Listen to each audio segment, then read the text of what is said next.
Today's guest is Dr. Matthew Jelavic, CEO, Professor of Engineering and Management Science. I have no idea how this man keeps all of that shit inside of his head. The wealth of knowledge that he has is going to blow your minds today. The range on this podcast today is insane. From understanding the commonalities between the leaders, CEOs, and managers that have extreme success that Matt has worked with, to whether or not our economic system is okay, what we can do, the daily habits you need to have, whether or not UFOs can even fly around, what books you need to read, when to get up in the morning, the rules you need to have in your life. I find that, you know, in the old days when we had the polymaths of old, like Leonardo da Vinci and, Isaac Newton, whole people that understood and were, in fact, even experts in a variety of fields. I really don't like to just focus on any one thing. I like to, broaden my perspectives and, read and, learn and then kind of bring everything together. Listen. You got to go and like the podcast right now. Just go click that like button right now because I guarantee you are going to get something insanely good out of this podcast today. If you want to support the podcast, check out our sponsors. Links to all the books and things that we talk about are right down below. Leave us a review on Apple Podcasts or Spotify and check out our Rumble. But enjoy this podcast, my friends, and we will see you guys next time. 𝗦𝘂𝗀𝗀𝗀𝗀𝗀𝗀𝗀𝗀𝗀𝗀𝗀𝗀😓 All right, people, welcome back to another podcast. Today, we have, as always, another badass, Dr. Matthew Jelavic. Did I say that correctly? Yeah, that would be the proper pronunciation. Sometimes I just go with Jelavic, but that's okay. No, they do not say Jelavic over there. If you had to correct everyone every time they pronounced your last name, it would be a full-time job, so I let it go. That's great. Well, the reason, if you guys are wondering why I'm so not annoyed, but at least surprised at that pronunciation is because you're of Croatian descent, and obviously Croatia is a place where I've played and lived for a while, so we have that in common. But first off, thanks for being here. Second off, why don't you tell us who you are and what you're about? And this is going to be very interesting for people because you have a very, very large wheelhouse, as we were explaining before the podcast started. Yeah, thanks, Will. Sure, I could give a little bit of a background. I'm a professor of engineering, and I'm also chief executive officer of a professional management association here in Canada. So from the academic perspective, I teach predominantly in thermodynamics, fluid mechanics, general physics, some fluid power, but I've also delved into economics. And from the management end, I've taught courses in international business and strategic management. In fact, even though my background is predominantly engineering from a teaching perspective, I've actually published most extensively in the management and organizational theory field. So there's a little bit of a right brain, left brain perspective there. And as far as the other job, CEO of a professional management association, I lead a professional certification body, professional development body, and our primary goal is to emphasize and promote the value of management skills in industry and society in general. Mm-hmm. And I'm sure you're leaving off plenty because I also know that you're quite a fit guy, knows what he's doing in that department, staying well in shape. And we'll get into that. We will get into that because I have some stuff there, obviously, for my professional footballing world. But I want to start with this engineering area. And I want you to give us just a little bit of a basis first off, because we've had some other people within your field, let's say, on. And I love to start off with a couple of things. Number one, why this matters, why engineering. I have a few books on that engineers from various engineering fields have written, and they have a different way of thinking. And that intrigues me. And so I want to understand what about this field has done, what it's done for your life, and how thinking like an engineer, what does that mean even? How are you different? How is that sort of thinking different? What it does for you, et cetera. You start there? Yeah, we can certainly start there. Although there's a little bit of an interesting story behind that, because you mentioned, thinking as an engineer. I don't think I ever actually did. When I was in in high school, I much preferred courses in law and history and, philosophy. So I never really anticipated on getting into the engineering field. In fact, I wanted to study history in university. And I guess when the time come, I discussed this with my parents, and they, matter of factly said, perhaps you want to study something that'll get you a job. So yeah, that threw me off a little bit. I saw their point. I didn't exactly know where I was going to go with a history degree or a PhD in history. So I started exploring other avenues.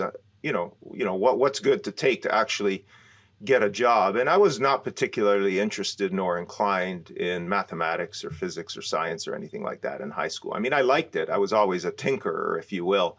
But I guess, talking to some friends and friends of the family, they said, well, why don't you study engineering? And, being 17 years old, 18 years old, I said, okay, that sounds fine. And I enrolled in it. I hated it the first semester, maybe even the second semester. Absolutely detested it. Wanted to transfer to another school and study history again. But, I stuck it out.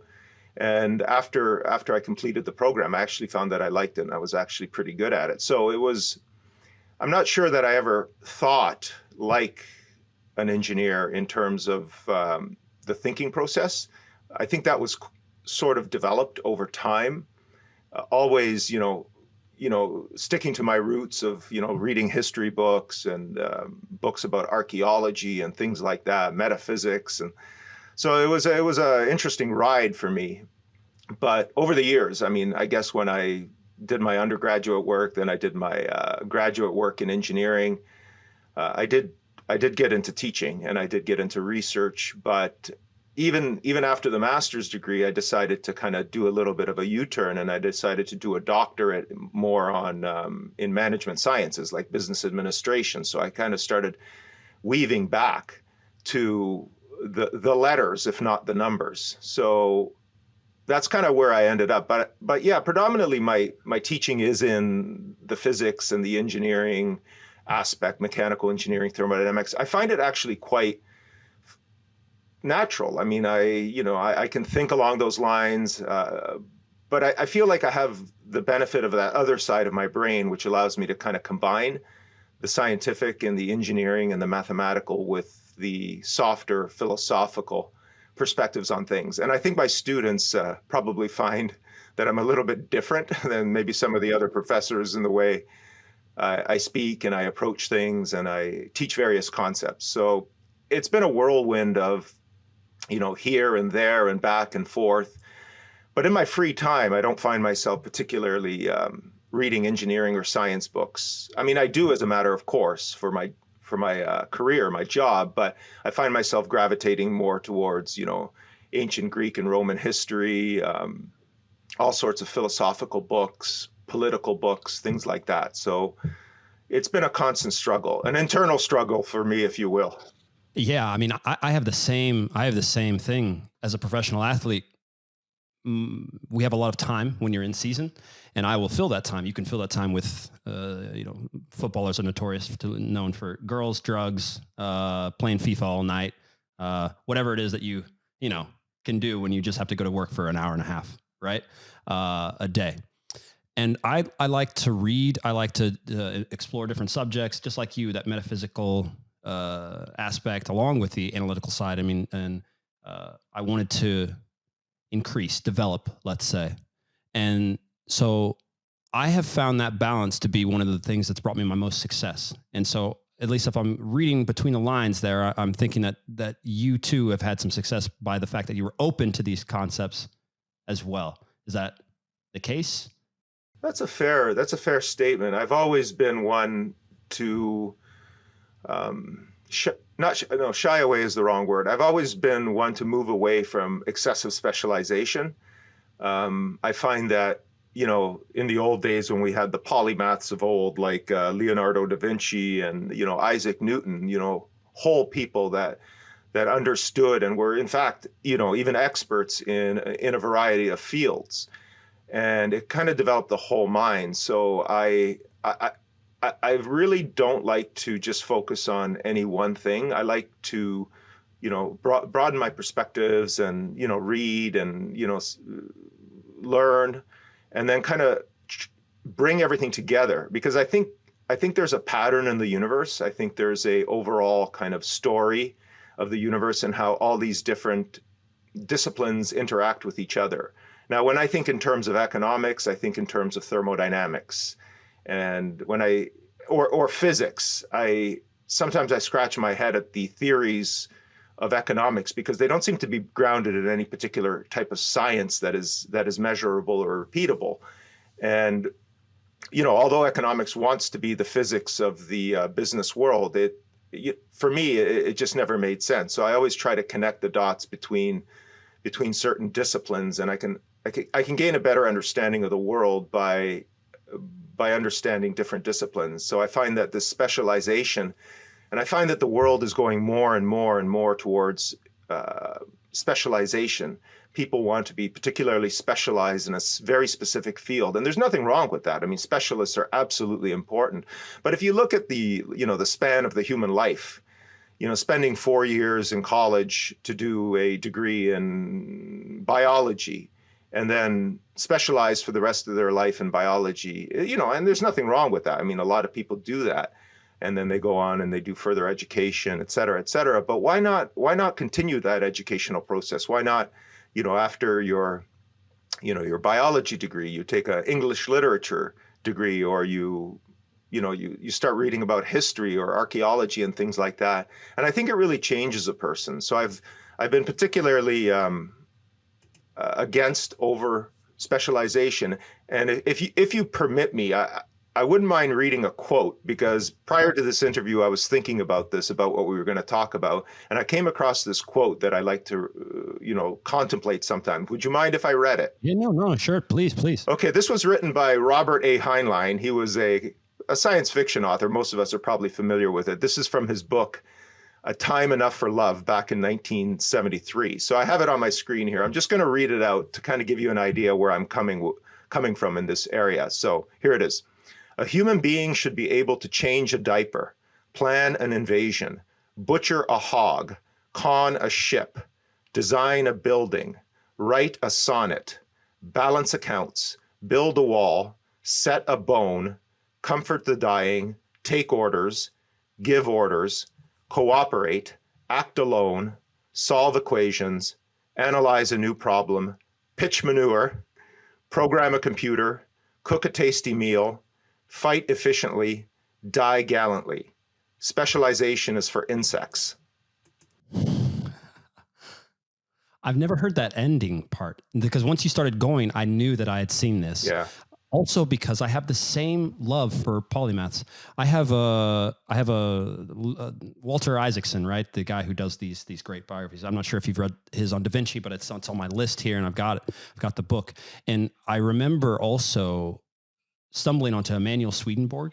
I don't know if you know the name, or if you know him. The name is familiar. I don't know it very well. Okay, in depth. Fascinating guy. You would love, and he shares the same understanding and love of being well-rounded. He is shrouded in all sorts of interesting, let's say, not really controversy, but he had these, I guess you could call them visions, and he wrote books about those as well. But he is, for a lot of people, considered to be the last true polymath. These last great ones, when we start saying Da Vinci, Newton, et cetera, Tesla, blah, blah, blah, blah, blah. And so, yeah, I found that incredible, because I also, because of my varied interests, and because the world is pushing everyone towards specialization, there is just and I've told this story before, I think, on the podcast. When I got to college, they told me that I could not study more than one language. They said, not because, for any specific reason, they just said, that's not done.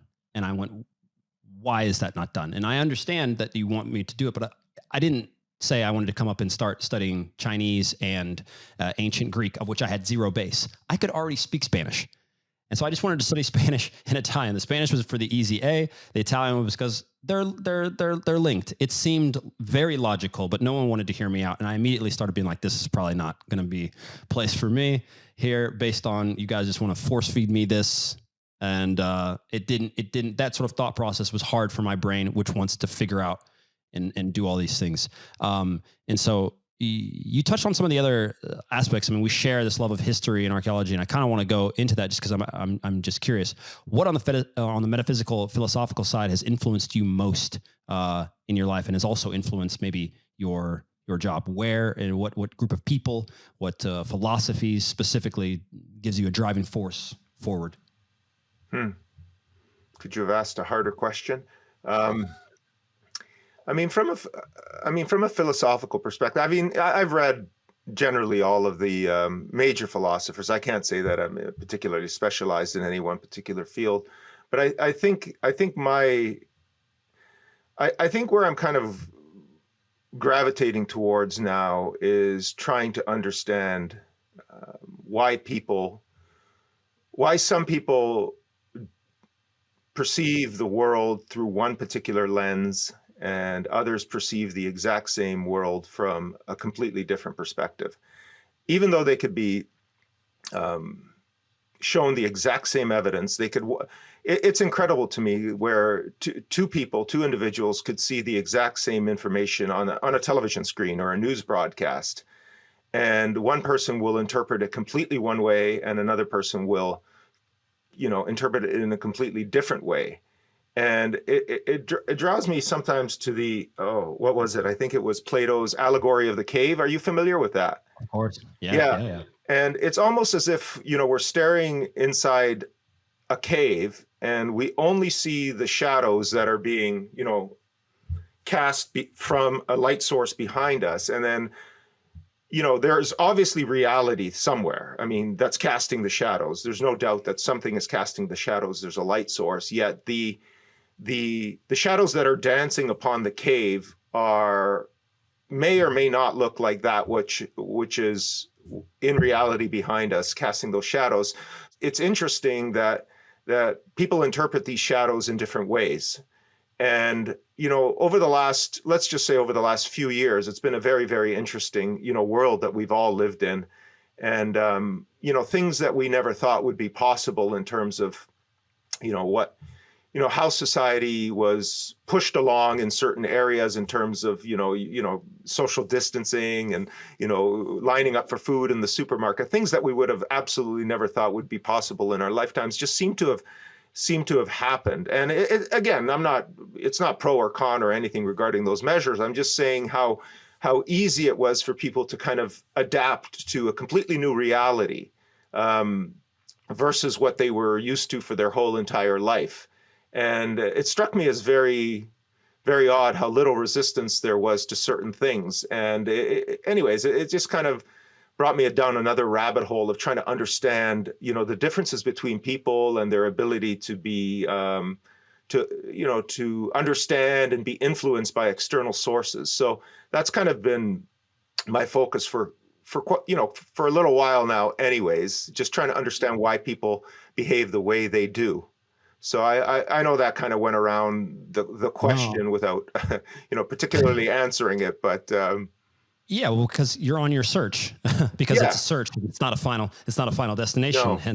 Hence why you can't necessarily pinpoint it. But you're right. You're spot on for that. It happened so quick. I happen to have been in Sweden during the let's say the whole pandemic for the most part, and they did not have lockdown. And so the stories and things that I was hearing them secondhand from friends and people saying they haven't left their house and everything. I was living normally. There was less people, but I was living normally. And Sweden got a lot of shit for it at the time. And, history will still kind of tell what was right. But, it's looking to start to see that potentially that they had certain things right. There was some bad stuff. I'm not going to comment as if I know every single statistic and data point to make a decision. But it does seem that they got some things correct, whereas the initial reaction for a lot of people was, maybe even batshit crazy initially. So, but at least on that, it was crazy to me how normalized everything just got for those people. Yeah, no, I'm stuck here on this, and we just do this now, and this is how it is now. And it is crazy when you look at as a global society, we were all doing one thing, and then no. It's this, and how The questioning part of that does also worry me a little, because I find that with the amount of influence, certain things from social media to just the ability and how rapid things and these messages and ideas can spread now and so far, how little questioning goes into what, if that's good, should we be doing this? The individual idea, I just find it so necessary for all people to have that, that understanding of know thyself and question and rational thinking, at least for yourself, towards a certain way. So in any case, you mentioned, I want to go back just really quick because you mentioned something about economics and business that I wanted to understand, that necessarily economics playing the role of the physics of business in a certain sense. Why not? What have you found that's been so off about that? Well, it's interesting. There's a law of conservation of energy. Energy cannot be created or destroyed. It can only change forms. The second law of thermodynamics. That was the first law of thermodynamics. The second law of entropy, and how energy loses its usefulness over time. I guess when you look at economic systems, they're a closed system, if you will. If you look at the world, it's a closed system. So we can call it a closed system. The economic system is a closed system. And it's part of the world, or it is part of the world. Yet somehow within economic systems, or the way economies function, there's this ability to inject energy into it. And, for example, governments can print money. Well, they don't print them anymore. I suppose they create ones and zeros in some accounts or ledgers somewhere. But it's interesting because energy is being created from out of nowhere, right? So it's entering a system, a closed system. It's being injected into the system. So in fact, it's creating energy, if you will, out of nothing, right? So this violates the first law of thermodynamics. But then again, we can look at it from the second law of thermodynamics perspective and say, well, if they are indeed injecting this type of energy, it's losing its potency, if you will, over time. Meaning the more you inject into the system, then you have the principle of entropy that becomes less and less useful. And then we have, well, what we're seeing today, like inflation, for example. The more money you pump into the system through quantitative easing or whatever they want to call it, then that energy itself is becoming less and less useful, right? So it's kind of fake energy, and then the reduced usefulness of that fake energy over time. So from a scientific perspective, or from a physics perspective, or thermodynamics, it's just, one looks at some of the economic equations and they wonder, is this some form of witchcraft or something like that? It seems to almost violate Newtonian mechanics, physical laws, the laws of thermodynamics. And I guess it's a different perspective. I mean, economists are not science. Well, sorry, let me rephrase that. Economics, some people view it as a science. And if there was actual repeatable experimental verification of some of the mechanisms used in economic systems, meaning that if you do this, it'll always happen, then okay, fine. Then we can form, you form a hypothesis, you run an experiment, and then you get results, and then you create a law or test a model or a theory or whatnot. But it seems like sometimes the response to economic policy is not always the same, meaning, you inject money, this should happen. Well, it doesn't happen. Or, we do this, jobs should, the jobs market, or more people should be working, but they're not. There's a lot of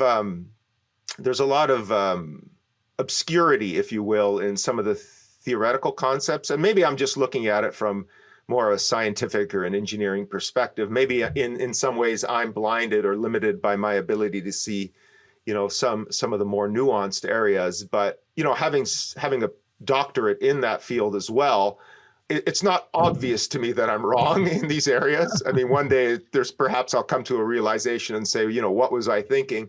But for me right now, it's not obvious that I'm particularly wrong in some of these ideas. there's a lot of, there's a lot of examples we can cite, but I mean, that's the obvious one, the first and second law of thermodynamics, if you will.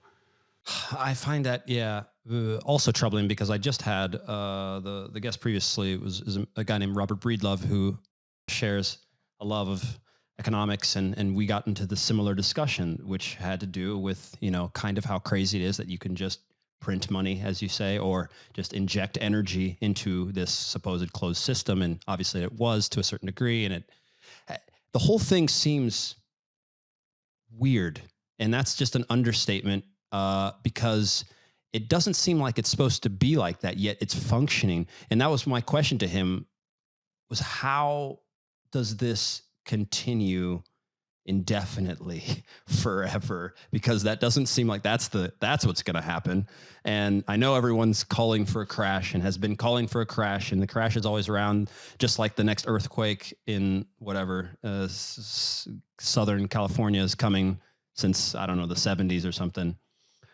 But I don't know how this goes on. Well, we have to look at the concept of time. I mean, we said something like, since the 70s. I mean, if you look at the grand scheme of time and how long, from the beginning of the Earth, whether that was 6,000 years ago or 6 billion years ago, like these are very, very small slices of time. So I think as human beings, not all cultures are like this, but I think as human beings, we have this short-term orientation perspective where, well, it's going to happen next year, or it's going to happen next week, or next decade. I mean, these are very small slivers in time. So will there be an earthquake in California that will devastate California? Of course, yes, it will happen. Will it happen in 2024 or 2224? It's a question of, the tectonic plates and all that stuff. And as far as, some economic crash, I mean, historically, we've seen these things before. It's not like we're going to be, all of a sudden we can't believe that something happened. I mean, we've seen economic crashes throughout history, devastating ones. In fact, you can go back to the Great Depression. I mean, but there's been, smaller crashes all through time. I mean, it's not a question of if, it's a question of when. And the question is, and some people ask, well, why? How is the system maintaining its equilibrium? Like, how is it maintaining stability? The question is it? We go to work every day. We do what we do. We go about our lives, but the question of whether the system has already started its oscillation is another thing. I mean, if you're driving a bicycle and you hit a pothole, the wheel starts to, shimmy a little bit, then it starts to shimmy a little bit more, and then you wipe out. I mean, this is kind of the oscillation we're in. So when are people going to lose confidence in the economic system? I think it's all about confidence, and the US dollar or the euro or the yuan or whatnot. It doesn't really matter. Eventually, if there's a loss of confidence in that piece of paper, which is no longer really tied to anything, I mean, there's no real inherent, it's not to say that $1 is worth X amount of gold or silver or platinum or whatever you want to tie it to. It's actually only worth that which people place its worth to be.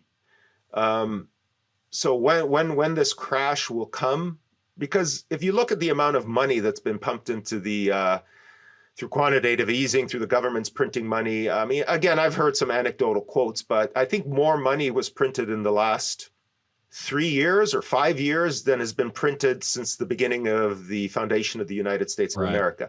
Like things like that. If that is indeed true, and it does seem to be true, if you look at some of the numbers, the amount of money printed in the last 3 years is more than the amount of money printed probably since the beginning of the foundation of the United States. And this is probably true in a lot of different countries.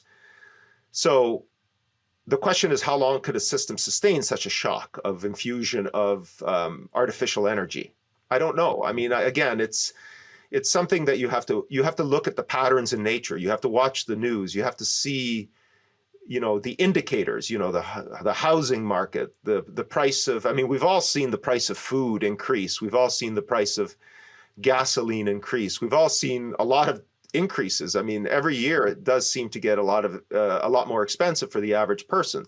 So the question is, has it already begun? Did it begin 3 years ago? Did it begin 5 years ago? And where will it end? It's a question, right? I mean, I don't have a proclivity for doomsaying, if you will, but it's always, it's always good to keep an eye out, because it's going to affect us, but it's going to affect our kids, our grandkids, whether you have kids or not, your nephews, your nieces, your grandnieces. I mean, these things affect the future generations. So we have to always, not just look at our current well-being, which is obviously important, right? I'm not diminishing that at all, but we also have to take a look at, our descendants as well, and make sure that they have a viable world to live in. Yeah, it's a hard thing for most people, just in general, not even in, as you talked about, the microscope of our little blip of time here on Earth. People have a hard time knowing, that donut looks good, and it looks like it's going to taste good, so I'm going to eat it now. I'm not really too concerned about the problems I'm going to have whenever. It's a short-term orientation. It's other cultures think in terms of, centuries. Like there's certain Eastern cultures that think in terms of decades or centuries ahead. I mean, they're not planning for the next quarter like Western cultures. It's, how did we do this quarter? I mean, they're planning ahead, by decades or centuries for their nation states, whereas Western, well, I don't want to say Western. I mean, it's not fair to just lump everything into Western society, but, certain other societies or cultures, if you will, have a tendency to have a more short-term orientation, the here and now. Like you said, the donut, it looks very tasty, right? Right. Yeah. Yeah. One of the most important things that I have learned interviewing all of these high performance leaders is that clarity of mind is crucial to your success. And what good is clarity of mind without clarity of sound? Which is why today's podcast is sponsored by Rode. We across 𝗂𝗯𝗰𝗀𝗀𝗃 use exclusively Rode audio equipment in order to do all of our stuff. If you are an influencer, if you're just a person out there trying to make some good content for your stuff at home, wherever it is, Rode is by far the best audio partner we have ever had. We have been using their stuff for almost 5 years now. Has never let us down. Truly incredible company, especially with all of the other affordable things that you guys can get from them. Check out the link right down below and enjoy the rest of this podcast. There's a fascinating book. The name escapes me right now. And he was a philosophy professor.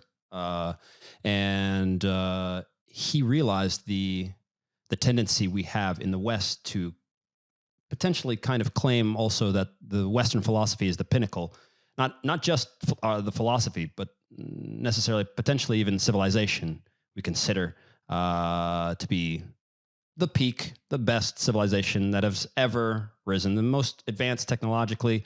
Has nothing to do, if we're going to talk about potentially any sort of inner and otherworldly technology, or these other states. Forget all that.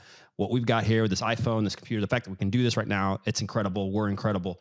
And he noticed that sort of specialization that we kind of discussed. He realized that he had no idea the Mahabharata, Bhagavad Gita, he didn't know anything about the Sufis. He knew nothing, he realized, and he'd done such specialization, gone down this route, and he realized that he had such massive gaps in his knowledge. And not only that there are also such similarities, and the ability to actually link those up together through his entire, newfound study is what became that book, and what made him, he credits it with actually, making him a billion times smarter, rather than having this one little area. And so where I'm headed is, you mentioned history a couple times, and a love of history. What specifically, where, what section, and let's start there. What was so interesting to you? And then I'll ask a follow-up question. Well, I guess it would start with where history always starts, Mesopotamia, the Sumerians, the Mesopotamians, and all that. Unfortunately, that's where all the history books seem to start. I mean, unless you want to get into prehistory. But I was always particularly fascinated with Greek, but more so Roman history. The evolution of the Republic, the Roman Republic, from the days of the kings, upon the Seven Hills, through the continuation through the Republic, and then the switch over to an empire. And that's particularly interesting. And there is some modern day, we can draw some modern day analogies from, a conversion from a republic to an empire.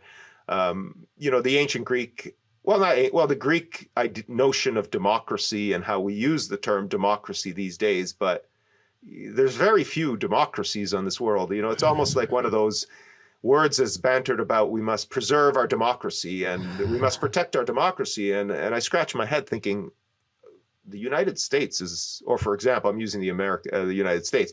The United States is not a democracy. It's a republic. There are some democratic elements when you vote for a person to represent you in, a couple of layers up the chain. I get it. But anyways, but going back to the history question, I suppose ancient Greek and Roman history, fascinated with Egyptian history, the Sphinx, the pyramids, the ancient Sumerians. There's just so much there that I wish I could live to be 1,000 years old. That way it would give me enough of a lifetime to, study all of this and to really, go on archaeological digs and really find out what's going on in there. And, even the notion of the age of our civilization, like when civilization started, it started in the Fertile Crescent, doesn't go much before that. Well, I don't know if that's particularly true. Like, it's not obvious to me that those things are even remotely correct. I mean, I can never pronounce this. Göbekli Tepe. Yes, Yeah, thank you very much. Yeah. I mean, that in itself should have sent shockwaves through the historical archaeological community, yet for some reason it's very quiet. I mean, there's other things, and as we advance in our technology, our ground penetrating technology, if you will, things are going to come up that monuments are going to be uncovered that could date back, tens or thousands, maybe even more years, hundreds of thousands. We don't know. So I've always been fascinated with kind of watching various societies organically develop, because, we think that, today we look at our society and we think, oh, this is a society that was created by those in power to oppress those that are not in power. And, whether it's the patriarchy, for example, developed to be what it is, if you will. But that was an organic process. That, when we came out of Africa, if you will, many tens and thousands of hundreds of thousands of years ago, I mean, it was a clean slate. We pretty much, just figured things out on our own. And for whatever reason, through, call it evolutionary process, whatever it is, people develop systems of governance and systems of control organically. There was no, unless, you believe in external forces from other realms coming in and guiding us, which is another topic in itself. Humanity pretty much developed organically. So everything we see today is very much a process of natural adaptation, if you will. I don't like to use the word evolution. That implies something else, more organic, but, at least adaptation. So what we have today is really natural, if you will, like in terms of how it developed. Is it right? Is it wrong? Nobody's here to cast judgment on the rights and wrongs of systems, but we have to at least acknowledge that they developed organically through the will of the general population. There was obviously big men with swords that probably helped enforce that will. But the thing is, I mean, it generally evolved along some path that made sense at the time. So anyways, sorry, again, I've deviated a little bit, but I'm really interested in Greek, Roman political structures, ancient history, prehistory, things like that. Yeah. Okay, well, you'll find this. I share the exact same interest, by the way. And I've first it started with Egypt, just being fascinated with there, having been there a couple times, seen the pyramids. Have you been to the pyramids? You been there? No, I've never personally been there. I've seen every single photograph from every single angle, but it's one of those things that you want to do in your life. But no, man, not yet. I will. You gotta go. You got to go. I will. On my list. Because you get there. first off, I mean, every picture you've ever seen doesn't show the fact that Giza, the city, is just surrounding this, that you can just kind of, you could actually just hang out there. You always see a full desert, basically, right? And then they show you the pyramids, right? And yes, there are some that are quite remote, but the Great Pyramids are right there. And just blew my mind. Like, what the hell is going on? Like, what, we do not know the full story of this. I'm not talking just about the construction and the building. I'm just saying, what caused a society to do this? What was going on? And then the idea that they were just tombs, I can't buy that. No. There's, again, I'm no expert in the field, but there seems to be very little evidence that any one of those giant megaliths was any form of tomb. Again, I mean, if it was, they certainly went to a lot of trouble. They could have built on a slightly smaller scale. But no, there's a possibility that they served a completely different purpose. And most likely they served a completely different purpose, which has been lost to time. Yeah, and I speaking of that, with the time, you'll probably be interested in this. I'm involved in a movie project as well that is about an archaeological dig where they believe, and this is a guy, Matt LaCroix, who's actually been on our podcast several times. They believe to have found the very first cross ever, the first ever cross. And Christian cross, you're referring to a context of Christianity. Yes, exactly. But obviously it predates Christianity by God knows how long. And that's interesting. Yeah. That's the interesting thing about it. It's in the Fertile Crescent in this Mesopotamia region. It's in Turkey, actually, in Ionis, I believe, is the name. And there was this dig. It's the Sumerians, but then it goes past them. It goes beyond that as well. It's incredibly fascinating, and it's looking like to be an incredible project and documentary that we will start filming in June. And so, wow. Yeah, it's going to be very crazy. I'm hoping that I can, be on site for a lot of them. Obviously, like all these things, you have these, which I don't remember hearing all about this in my history classes necessarily, but there are all these other crazy sites around the world that connect certain things. No one even mentions it. And you don't have to tell me in the history books. You don't have to say, hey, we believe there was a great society that was all connected. I don't need that. But at least let me know that the fact that we've got these major megalithic structures, as well as these civilizations with very similar understandings connecting in Bolivia, in Peru, in Turkey, in Africa. It's like, yes, give me a little bit of an understanding, because you say 𝗪𝗂𝗪𝗃 happens, and then we just go like, yeah, oh, by the way, yeah, we thought they were hunter-gatherers, but by the way, in like 10,000 BC or whenever they're dated. Oh. Yeah, they had sprawling cities and they were quite advanced. See ya. Yeah, it's concerning how certain, I guess, look, people have vested interests in their disciplines. If you're an archaeologist and you've published 152 papers on a particular topic that, the Egyptian pyramids were created during this era and, they were created for this purpose. I mean, there's a lot of people that have vested interest in protecting their little turf. And I get that. I mean, it's human nature, I suppose. You don't want your life's work all of a sudden to be rendered completely invalid and useless just because somebody happened to find something that didn't go against your narrative. But of course, I joke a little because that's exactly what should happen. And, you need to refocus your efforts. Well, if something like that is indeed true, then there's another opportunity to look into things. So I think it happens with, and this is the issue with specialization, going almost back to that original topic, is once people become so specialized, they have vested interest in that particular specialization. And people who are multi-specialists, meaning that they're specialized in many different fields, which we can call generalists, but if you've spent the time and effort to actually learn and specialize in many different fields, you become a multi-specialist or whatever you want to call a generalist, then these people are less affected by one of their areas being attacked, if you will, from new knowledge. So if somebody all of a sudden came out and said, the second law of thermodynamics is invalid, it needs to be tweaked. Well, I'm not going to take personal offense. I mean, it's only a small part of my life. It's okay. I guess I have to revise my notes, revise my calculations, and create new PowerPoint slides for my my students. It's I will make it. I will survive.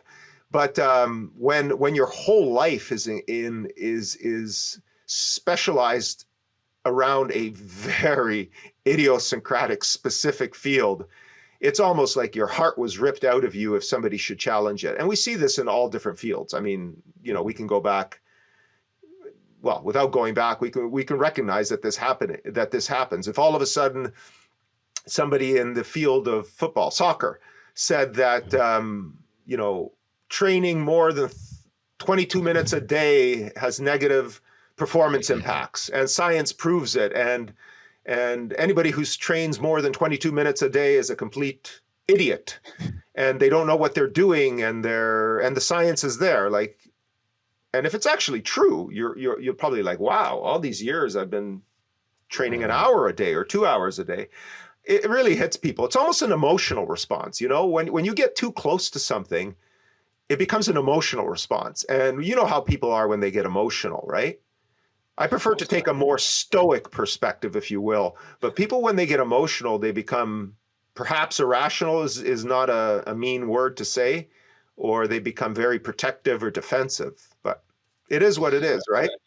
Yeah. Once you identify with it, though, you lose that ability to be partial, towards what else could be there. And the fact that we find this across our scientific, let's say, in the scientific zeitgeist, is potentially troubling when everyone is always told that science is our one and true thing. But potentially, it done in its true form and understood and without influence from, well, if they discover something that's against what I'm doing, then I'm done. Like, 10 years gone, money dries up, research, grants, all this stuff, then but if we could have that pure level of scientific understanding, once something new comes up, we all look at it, we readjust, and we change the way we want to go, then we would live in a great world pushing forward with advancement.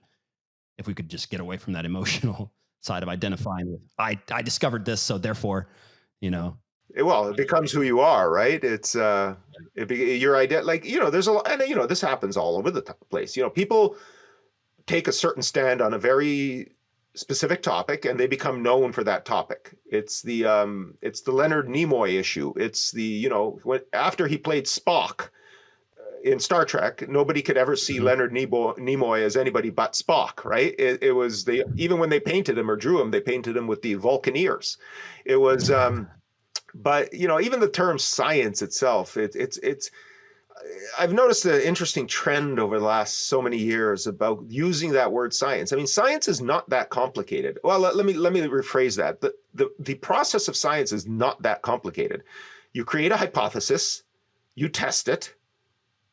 It goes one way, it goes another, and then the outcome of that experiment can inform future experiments. This is all science is. Science is not definitive. It's not forever. Science changes all the time. I mean, there was concepts in space regarding the ether. There was ideas of, Einstein's theories only came about relatively recently. I mean, before that, we had a completely different view of certain things. We had Newtonian ideas, which are still valid, by the way. But, things change. I mean, things evolve. So science is never, quote unquote, settled, if you know what I mean. Yeah. But we have this understanding of wanting to have definite answers on things, especially for things that trouble us, anything that's a little dangerous. The science says this, therefore I can act like this, and I don't have to think. I don't need to think because, they told me, that's how it is. This is an uncertainty issue. Like, certain people have a huge, it's called in management cultural research, it's called uncertainty avoidance. It was popularized by 𝗏𝗏𝗏𝗏. He was a cross-cultural researcher. Some people are very, very uncomfortable in unstructured environments. So if everything's going exactly the way they plan it, they anticipate it, their culture defines it, then they're very comfortable. They're fine. The moment there's a bump in the road or something goes outside of their comfort zone, they become very, very uncomfortable. It's called uncertainty avoidance. And some people have very strong, very high uncertainty avoidance. Others go with the flow. You know what I mean? If something changes, they can adapt relatively quickly. They can fit into a new culture, a new society. They can adapt. So it's the laws are not universal amongst all human beings. All human beings and all cultures approach things from a very different perspective, whether it's uncertainty avoidance, their long-term or their short-term orientation, how they accept power. Certain people can accept power from others above them. Others, not so much. I mean, these are very dynamical issues, if you will. Mm. Do we have any data or understanding of successful people, entrepreneurs, even you're in this management space? Have you noticed any commonalities between people with a high level of uncertainty avoidance or people with low level? Like if they can handle these crazy uncertainty, are those your CEOs? Are those your entrepreneurs? Are those your successful people? Or is it the other way around where they're just like, I got to be sure, and they get it right, and they get it right, they get it right? Like which commonality is the winner? Well, this is a good question. It's actually a multivariate analysis. It's not easy to just answer, in simple terms, but like entrepreneurs by their very nature have to have a weak uncertainty avoidance. They have to be able to feel comfortable in unstructured situations. And this would stand to reason. It seems to hold up in the research. They also have a tendency to have an aversion to power over themselves, but not an aversion to power over others. Sorry to interrupt, to just make sure, because that's an aversion to power from external sources over them. Correct. But they seem to be okay with exerting power over others. Now, we could look at the late Steve Jobs. He was an interesting character, and sometimes I tell my students, if you ever want to read a book about management and you want to learn how to be an effective manager, just read the biography of Steve Jobs. I think Isaac, whoever wrote that. Walter Isaacson. Correct. I think he did it too. You might be right. Correct, yeah. Yes. And it's a very interesting story about a very capable, extremely intelligent person who approached interpersonal skills from a very unique way. I mean, some would call him a tyrant, if you will. But, the thing is, yes, entrepreneurs have aversion to power that controls them.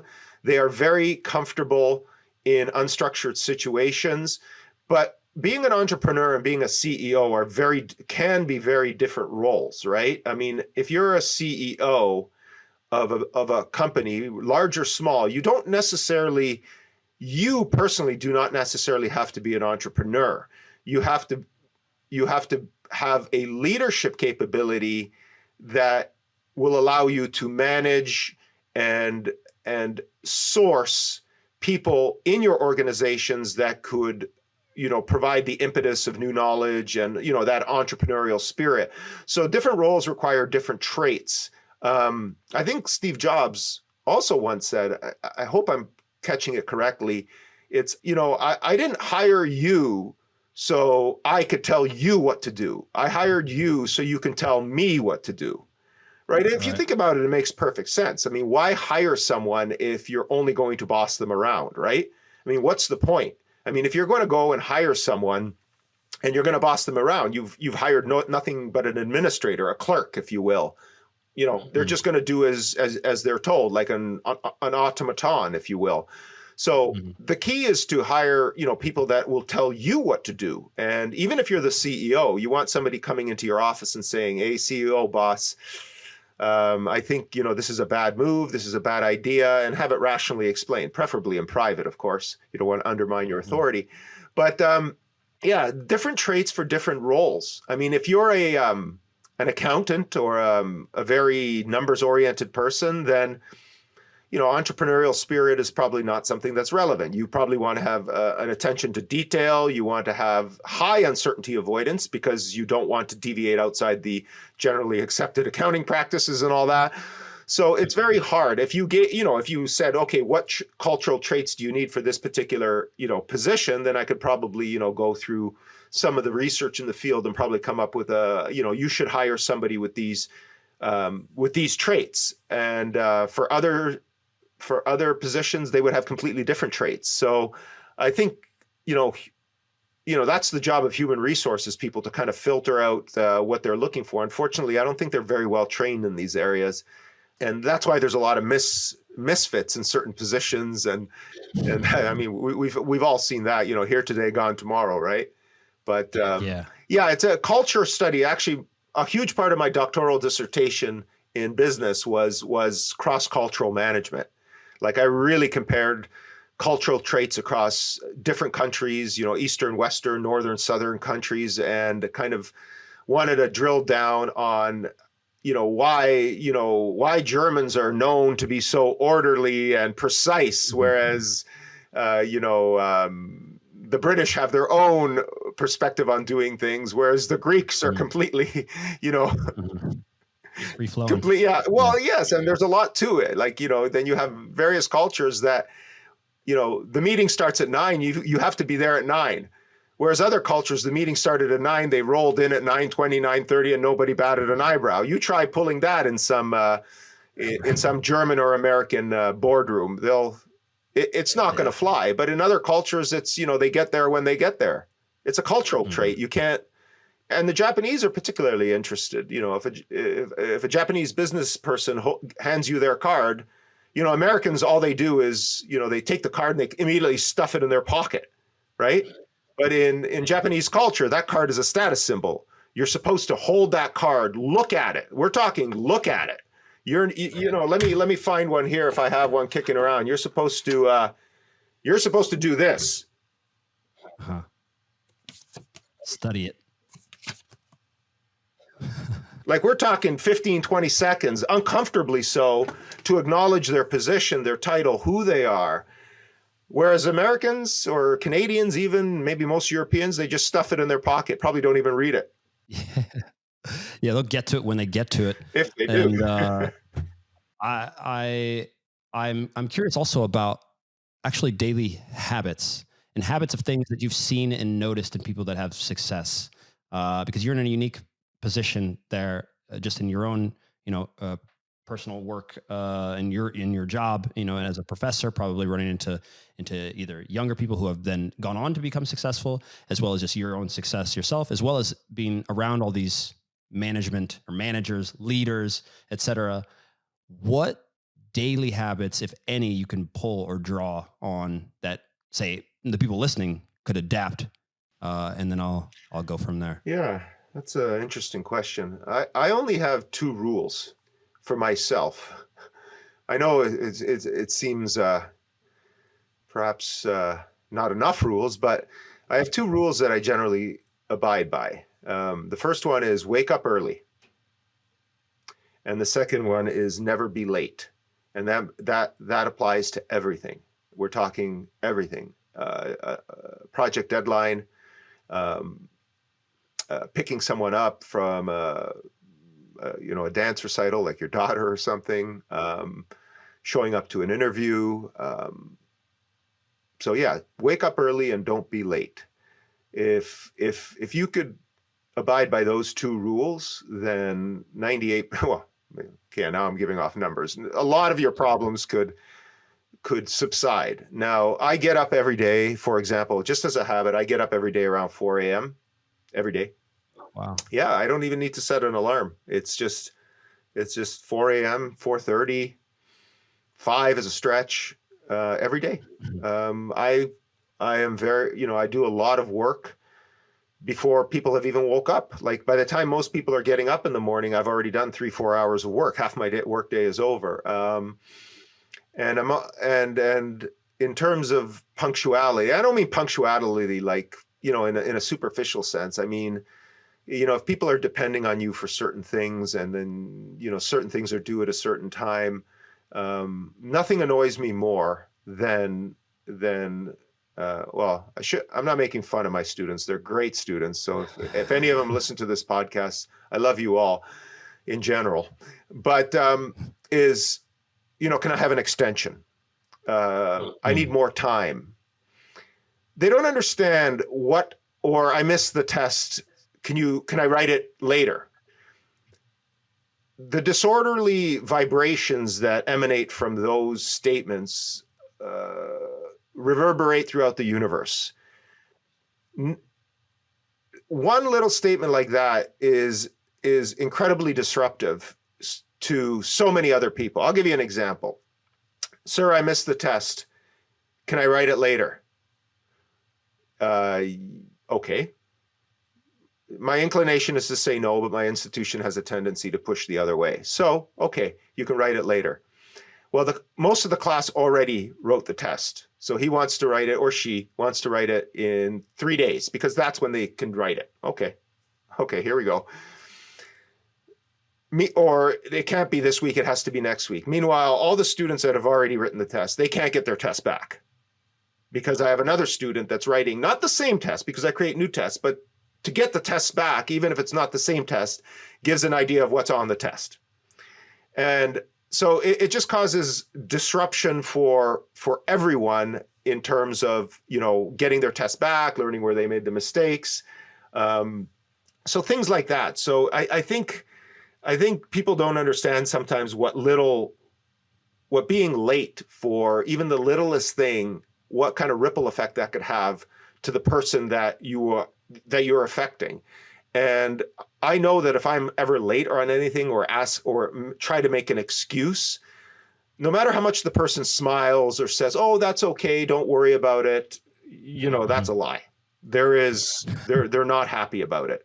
And it just develops, negative vibrations all over the place. So I try to avoid being late under any circumstance. And if it means waking up 10 minutes or leaving 10 minutes earlier to an interview, nothing's worse than showing up to an interview late, right?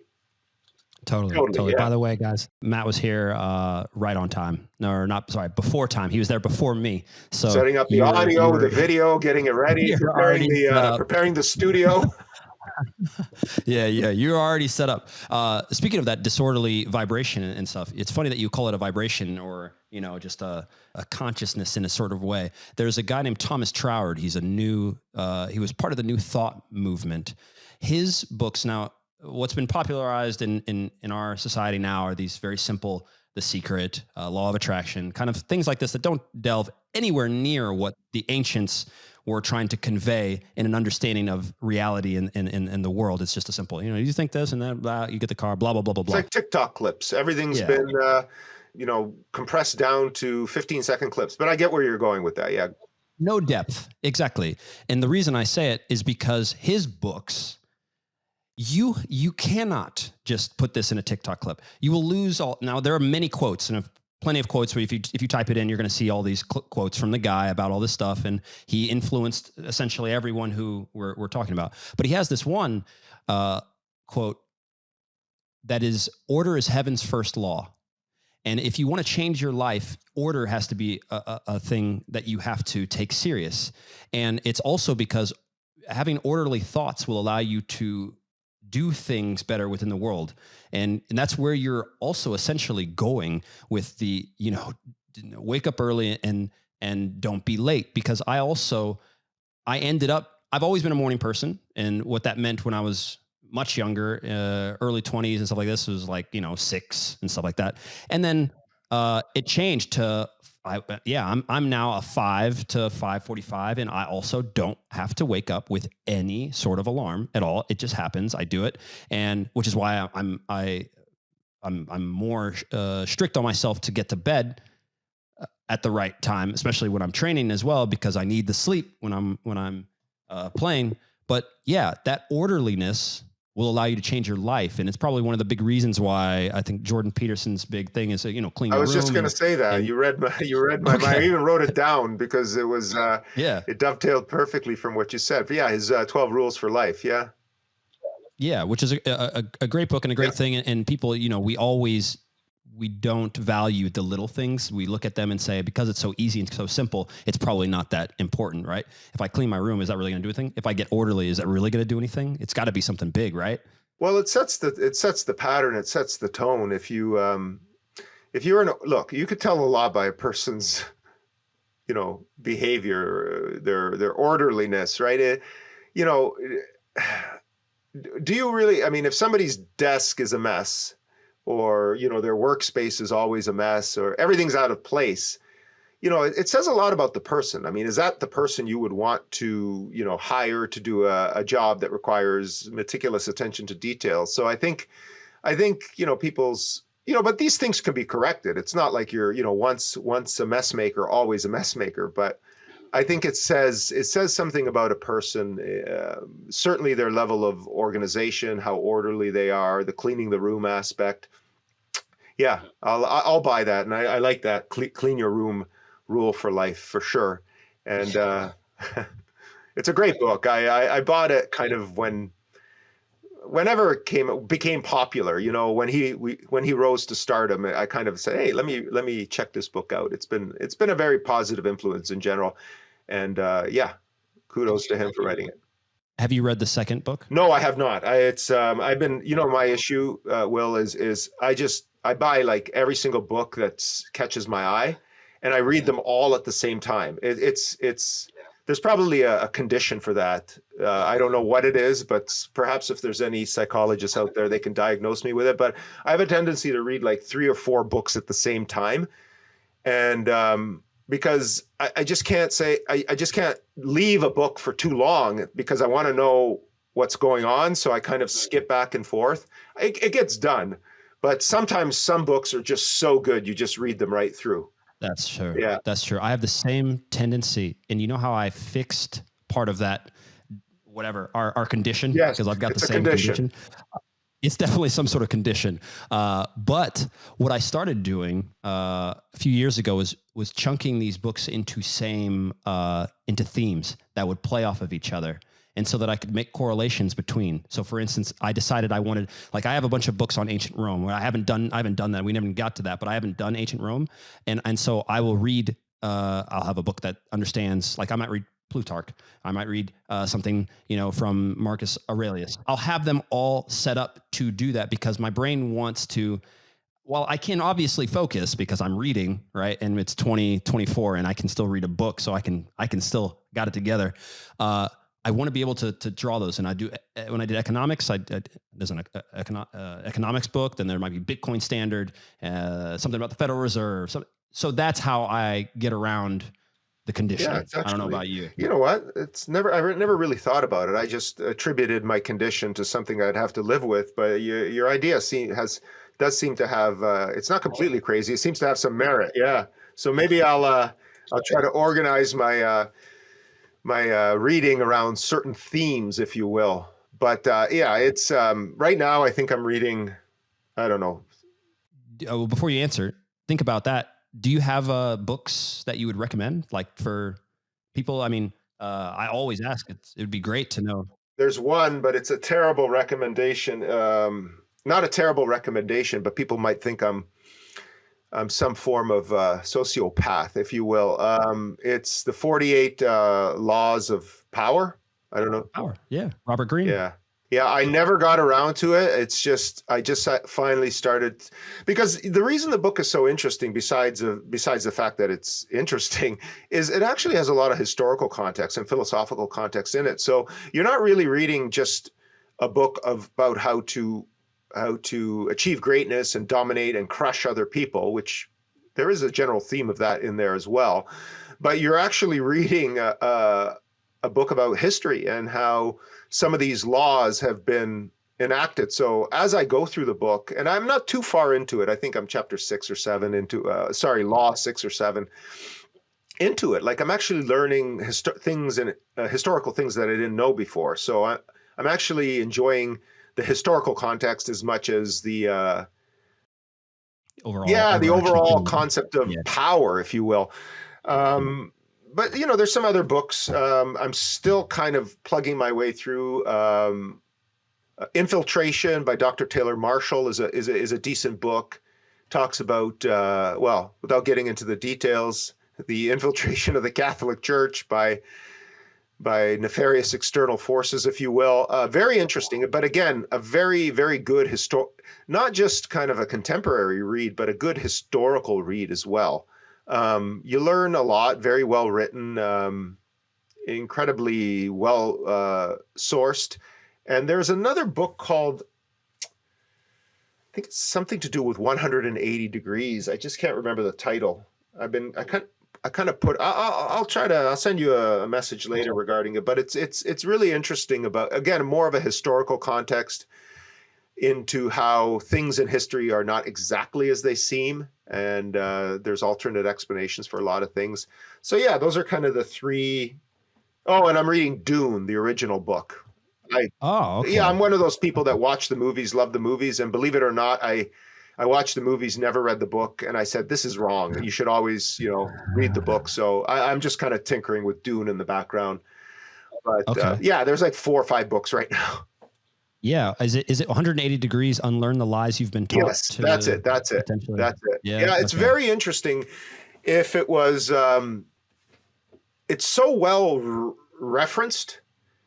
It's so well resourced, so well referenced that it's quite amazing. The effort that went into that book is unimaginable. So it's very interesting. A lot of things you kind of like, yeah, I kind of already knew that.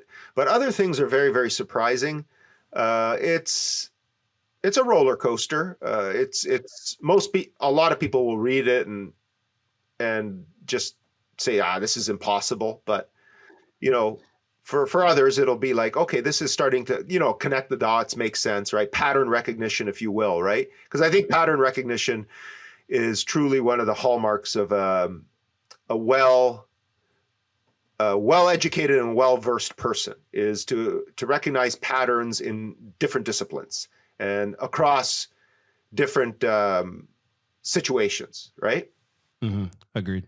One of the most important things you can do if you're trying to earn more money is learn new skills. Stacking skills is one of the greatest things you can do in order to bring value to yourself and the people around you, especially one like learning a new language. I bet most of you guys had no idea that I could speak 9 languages and that we have a YouTube channel with almost 100,000 subscribers where I do exclusively just that. And we break down the method for exactly what an idiot guy like me has done in order to do this. It's not complex, it's not complicated, and most of you guys have probably used the traditional method, and the traditional method sucks. That's why you can't speak any Spanish after 4 years of going to high school and taking Spanish week in, week out. If you want to learn to speak a language the fastest, easiest, and most natural way, click the link right down below. 𝗂𝗯𝗂𝗧 Languages. We've got the method for you. Check it out. 2 questions before we go that are one is fringe, one is very pertinent to you, and I'm sure you're already dealing with it. You're a professor. You're a professor in an endeavor where it's not creative writing, it's not creative whatever. Actually, there's probably plenty of creative parts to your to it, and it's not so technical. But ChatGPT AI is here. Can I show up in your classroom having no education in this, and could I fool you using ChatGPT and go in? And do you think they're doing it right now? Or not, I shouldn't say do you think they're doing it. They're doing it. Are you catching it? Are you aware? Have you caught anybody? And what do you think about all this? Well, this is a very good question. Couple of things. ChatGPT, we've all used it. It's a tool. Does it make mistakes? Yes. Does it make a lot of mistakes? Yeah, sometimes yes. In science and engineering, I have a tendency to have in-person, in-class tests. So I don't send them away for essays, and I don't send them away to write something for me and come back and hand it in. They're generally assessed through lab work and through in-class, pencil in hand, calculator in hand, and maybe I'll let them have access to their textbook if it's open book. But this is it. So I personally do not see any issue in certain disciplines when it comes to ChatGPT. Now, that's not to say that ChatGPT won't affect their jobs when they graduate, because this is a whole different story. But I can imagine in some disciplines in academia, such as the more communications-based courses where you actually have to write, essays and things like that, or prepare business plans, marketing plans, and you have to do it externally to the college or the university, and then you have to hand it in. it's problematic because I think a lot of people are going to start offloading some of their mental capacity to ChatGPT, and this is inherently going to make that if you don't well, you're an athlete. If you don't exercise the muscle, it makes it weak. So people, in the future, there's always that danger of people just becoming ChatGPT operators.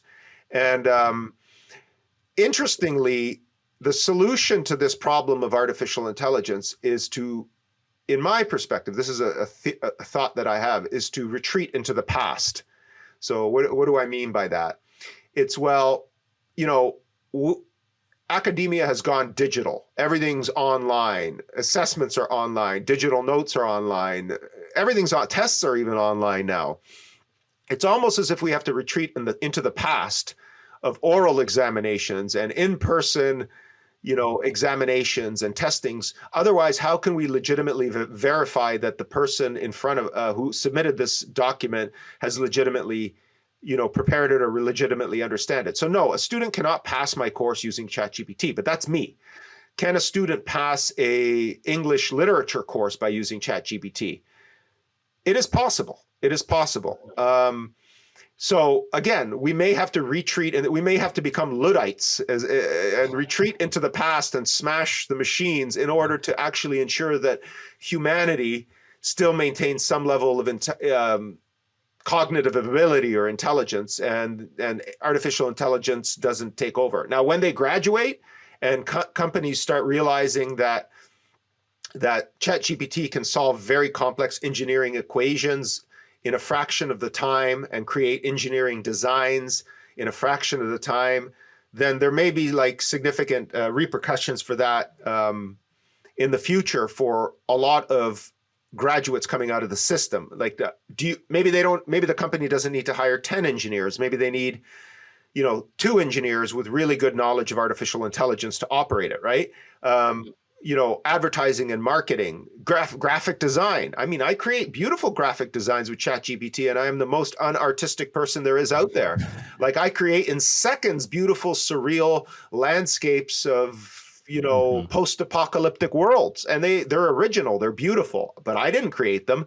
Meanwhile, a graphic designer used to take days to create that, right? So we don't really know where this is going, but one thing for certain, jobs like accounting, even law, that are very by the book, procedural, there's going to be a significant impact on them in the near future. I mean, ChatGPT is great for those types of things. You can pump in some financial statements and it'll analyze them and find errors in seconds that a team of accountants would take a day to do.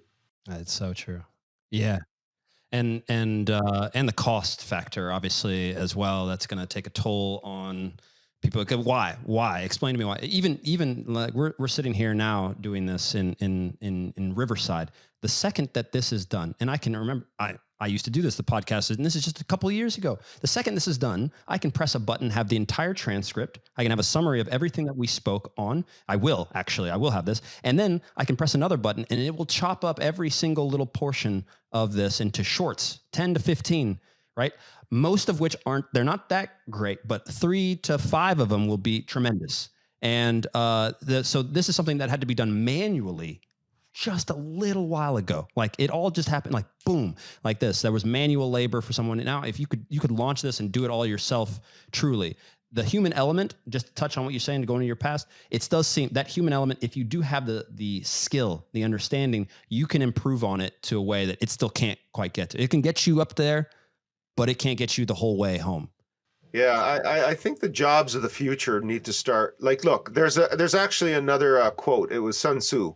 It was fight the enemy where they aren't. In The Art of War. That was one of his more famous quotes. Fight the enemy where they aren't. Now, there's no way we're going to go head to head with artificial intelligence in pure computational power. I will never. And, ChatGPT, for example, there's others. It still makes the odd mistakes now and then. It used to make a lot more. It's getting better. Eventually, it will be perfect. It will be able to solve complex equations like I have, up there, general energy equation. I was just tinkering with some equations earlier. It will be able to solve that in a fraction of the time, in a fraction of the error as So there's no way, and I recognize this, in another 6 months and a year, ChatGPT or other AI systems will eclipse human capabilities by 100-fold. I know that. But we can't fight the enemy. We can't fight the enemy on that battleground. We have to fight the enemy on another battleground. So what elements do humans have that AI doesn't have? Well, AIs don't have a soul.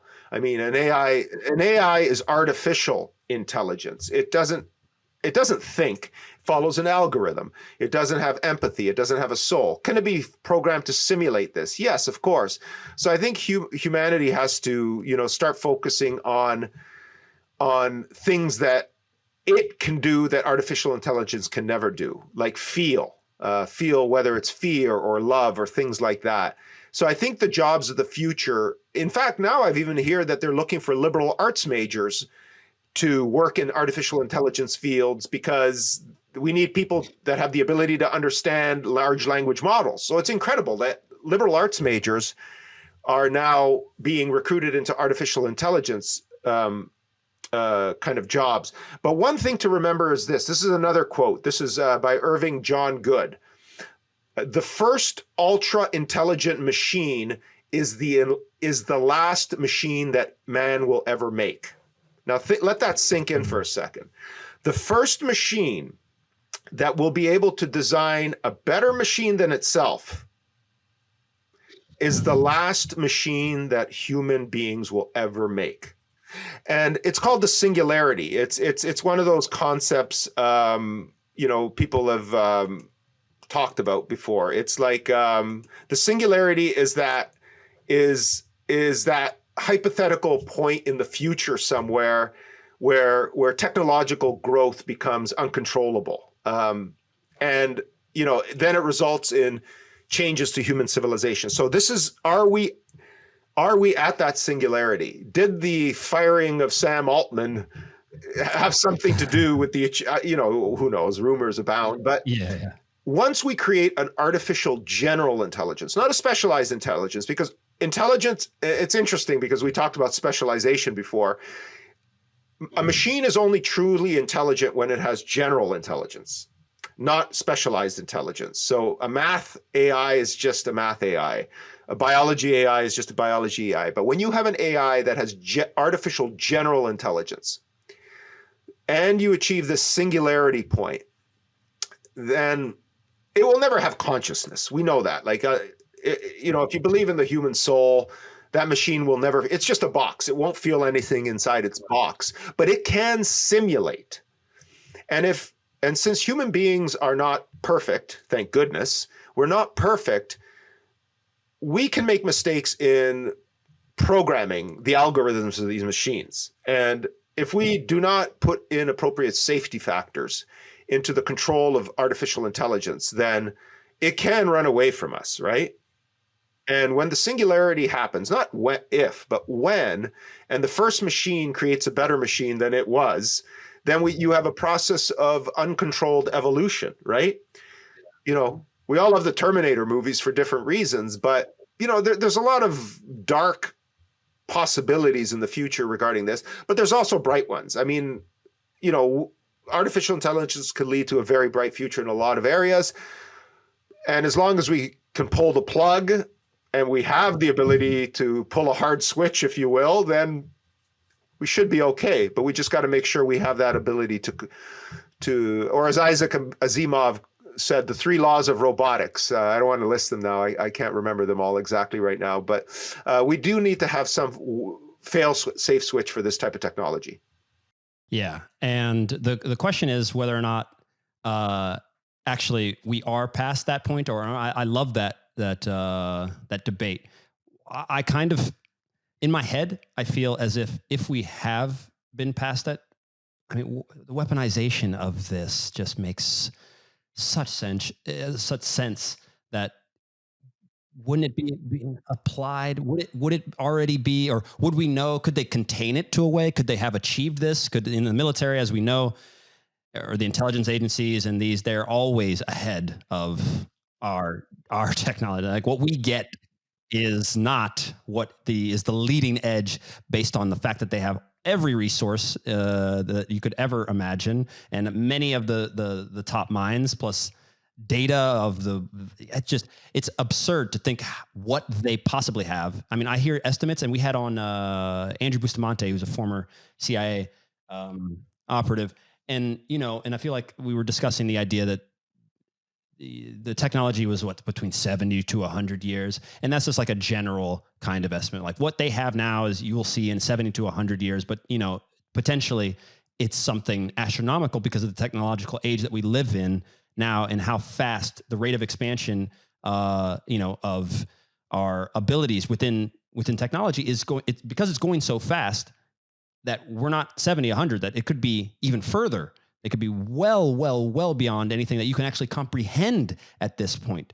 And certainly, yeah. I mean, DARPA and all those. I mean, there's so much technological development happening now, external, like more, in military applications and stuff like that. Unlimited funding type situations that, eventually these things permeate down to the public, for commercialization purposes, when it's no longer a threat and it's no longer useful. It's like, okay, we have AI now, let's deploy ChatGPT locally. But yeah, I mean, who knows what version of AI, some agencies or governments have, and what their capabilities are for cyber attacks, firewall penetration. Even listening to this podcast, as harmless as it is, I hope, I mean, if they wanted to, if anybody wanted to snoop in and listen to anything, whether it's your Riverside video chat here, or your allegedly encrypted Signal messages, which is, forget Telegram, but Signal, it's, again, luckily, most people are not that important to bother with, but yeah, I mean, the technology, most definitely, to your point, is very well advanced outside of the civilian use, for sure. Totally. And by the way, the 3 laws: a robot may not injure a human being, or through inaction allow a human being to come into harm. A robot must obey orders given it by human beings, except where such orders would conflict with the first law. So a robot must protect its own existence as long as such protection does not conflict with the first or second law.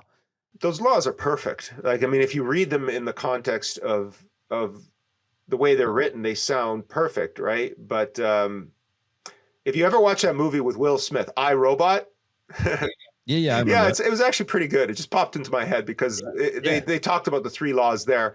The machine figured out one way to enslave humanity for their own good. So it was, in fact, deciding to protect humanity by enslaving them. So it did not violate the 3rd law, the 3 laws. It actually enslaved humanity to protect humanity.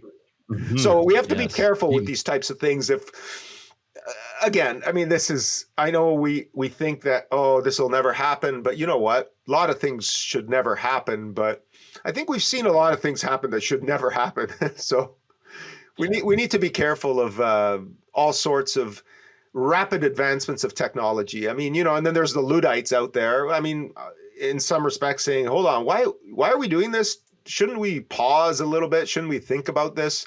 Shouldn't we put a halt on research? I mean, there's merits to that as well, but again, it's hard to weigh. Yeah, it's hard to weigh. Yeah. All right.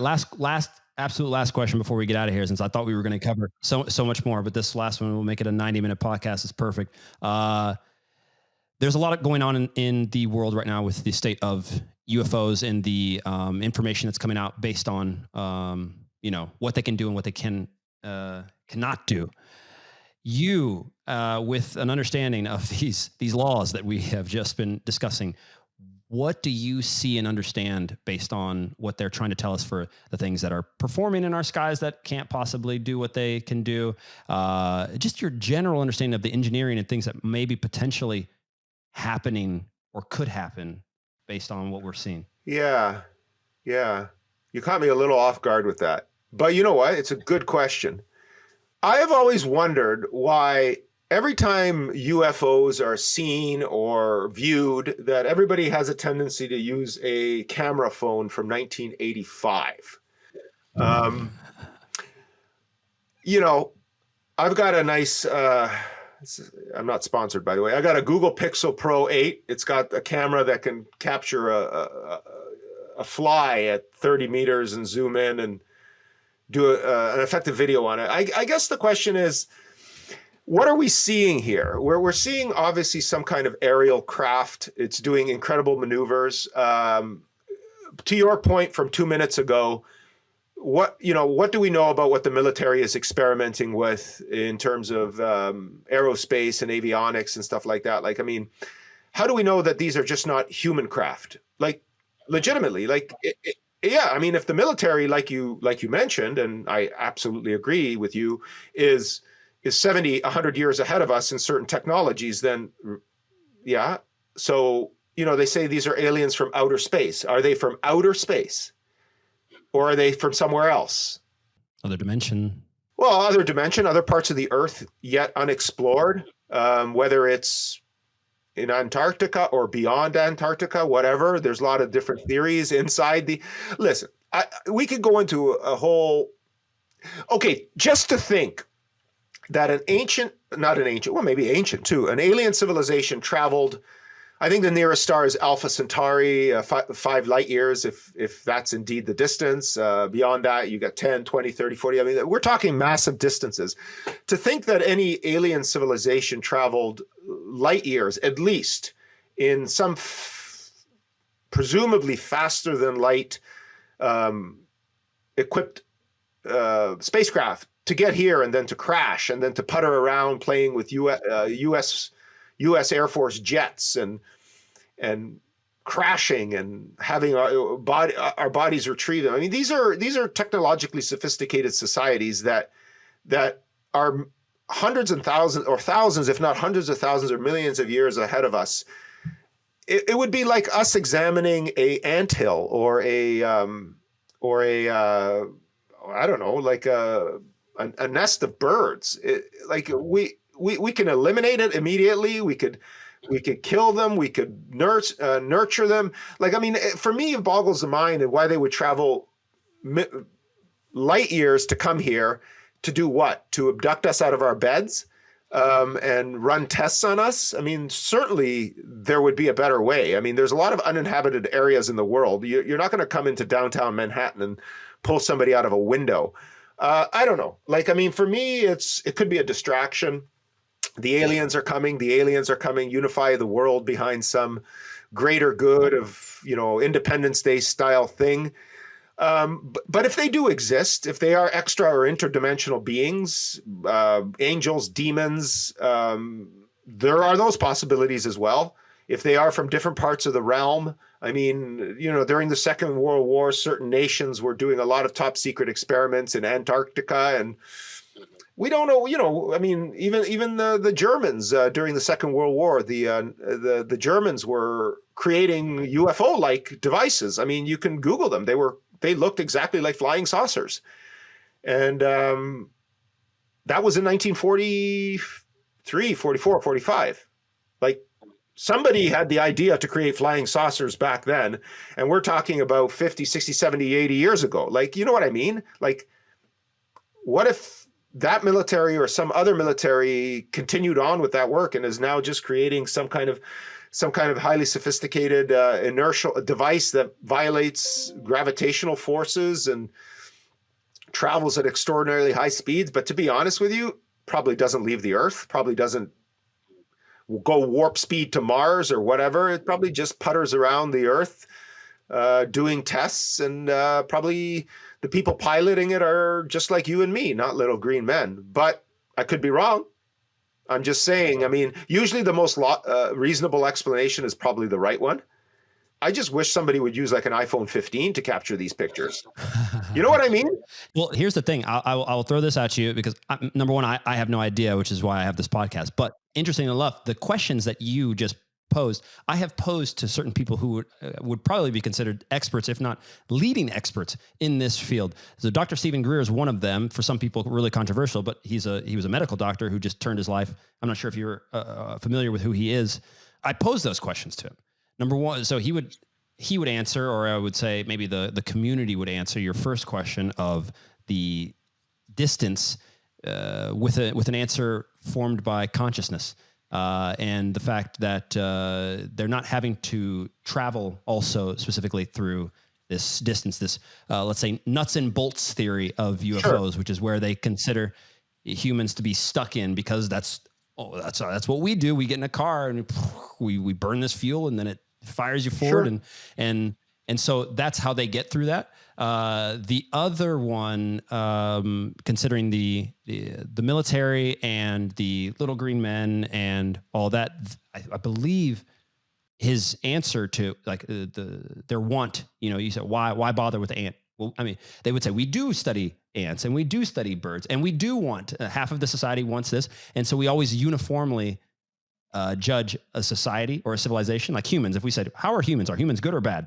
Right? You have no, like, a lot of them are shitty, a lot of them are really good, a lot of people in between, right? And so they would say we don't apply the correct, I will give them that, because we do tend to do that when we look at civilizations, or even in the past.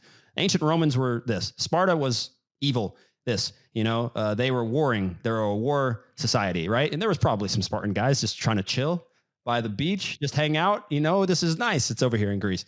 So I don't know either. I don't know. But yeah, I find it fascinating. Listen, that's those are all valid, perspectives, valid arguments. I mean,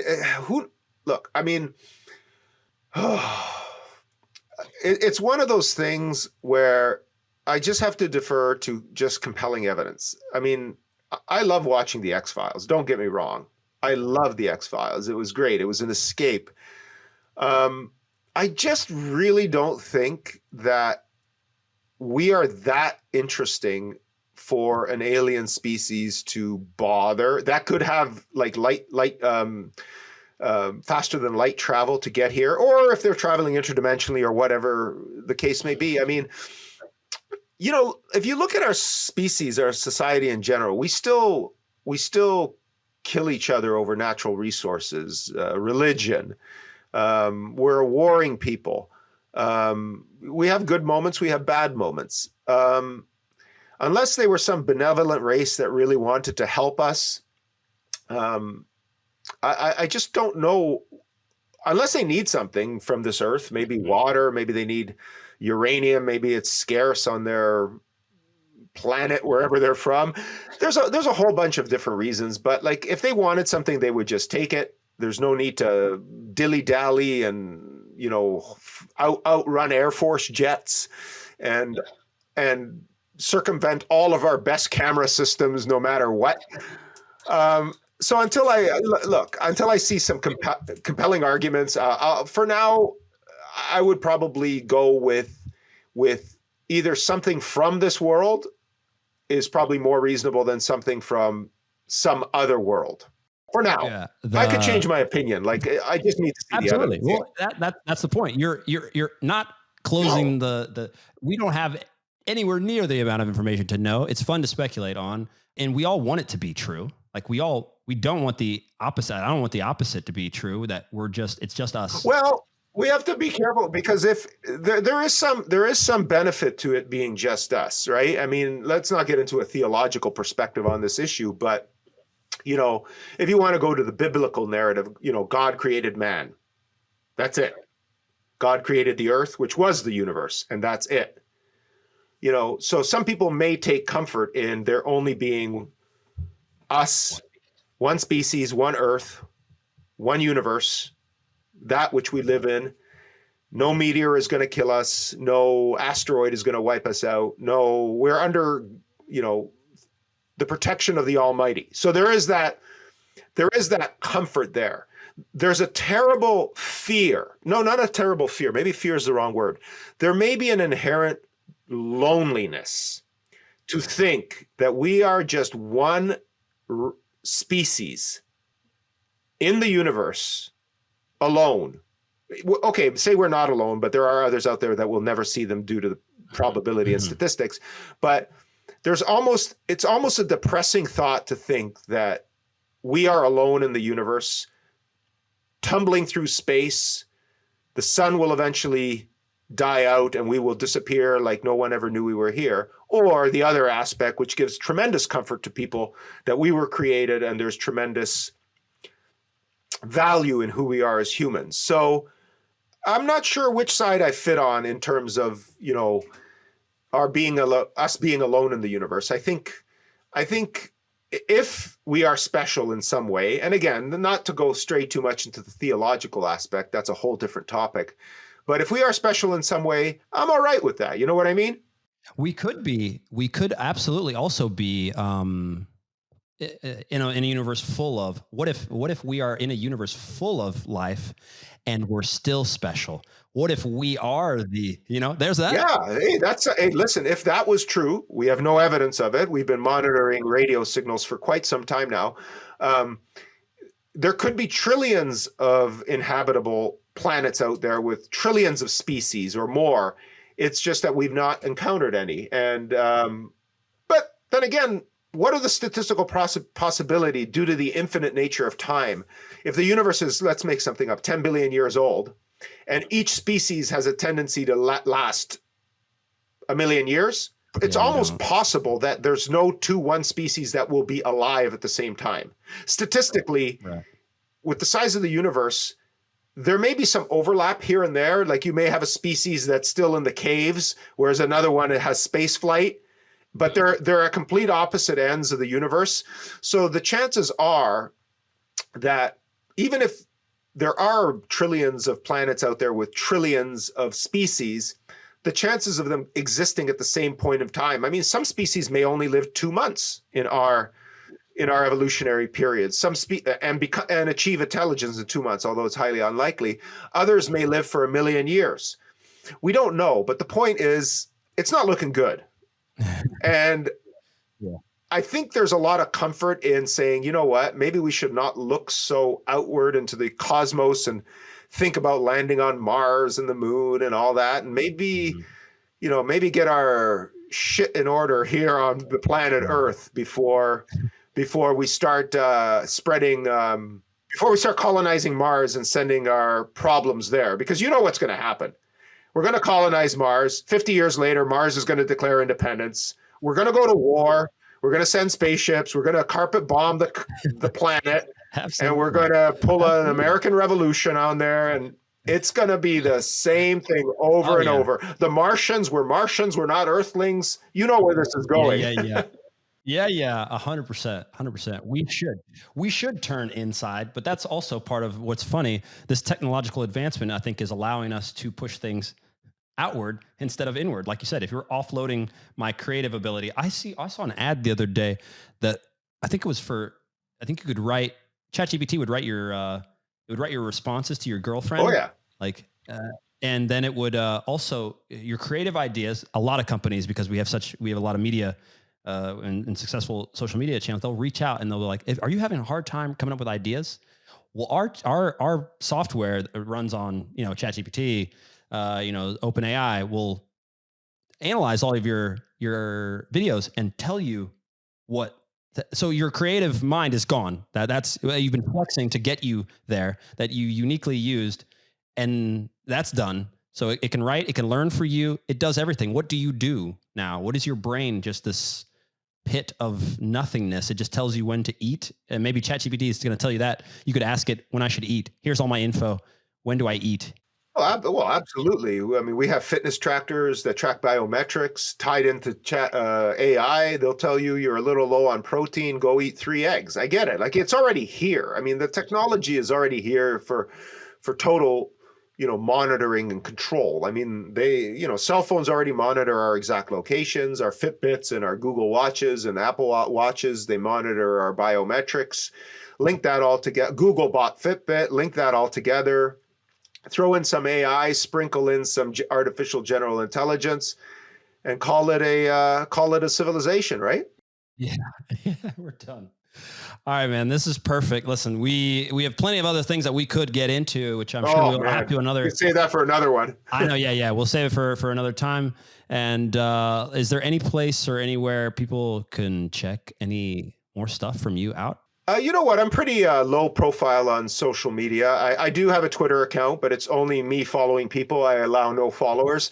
I do have a LinkedIn, so a LinkedIn account, which I use predominantly for professional networking. So if anybody wants to reach out on LinkedIn, it's Dr. Matthew Jelavic. You can find me there. I have a profile picture, so you can probably easily identify me. Other than that, that's pretty much it. Yeah. Awesome. Great conversation. Crazy. Had no idea where it was going to go. And that's the way I enjoy it. So, listen, we'll do it some other time. Again, appreciate it. And guys, check out everything. We'll link to the books, to his profile, and all the rest. Thanks again, man. Pleasure was all mine. Thanks, Will.